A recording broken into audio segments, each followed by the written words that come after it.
அழகான ஒரு கிராமம். சிறுவன் இளங்கோவின் அம்மா அவனுக்கு மிகவும் பிடித்த சுவையான உணவை தூக்குவாளியில் கட்டிக் கொடுத்து அனுப்பினார். அந்த உணவின் மனம் காற்றில் தவழ்ந்து வர பசியோடு வயல்வெளியில் நடந்து சென்றான் இளங்கோ.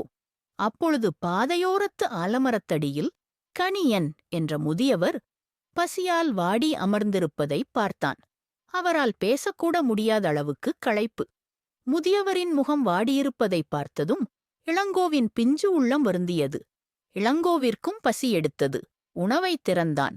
கமகமக்கும் பருப்புக் குழம்பு மணம் நாக்கில் நீர் ஊற வைத்தது. ஆனால் தன் பசியை விட அந்த பெரியவரின் பசி பெரிதென்று நினைத்தான். தயங்காமல் அவரிடம் சென்று, தாத்தா, இதைச் சாப்பிடுங்கள் என்று உணவை நீட்டினான். கணியன் மிகுந்த நன்றியுடன் அந்த உணவை வாங்கிக் கொண்டார். அவர் ஆசையுடன் உண்ணத் தொடங்கினார்.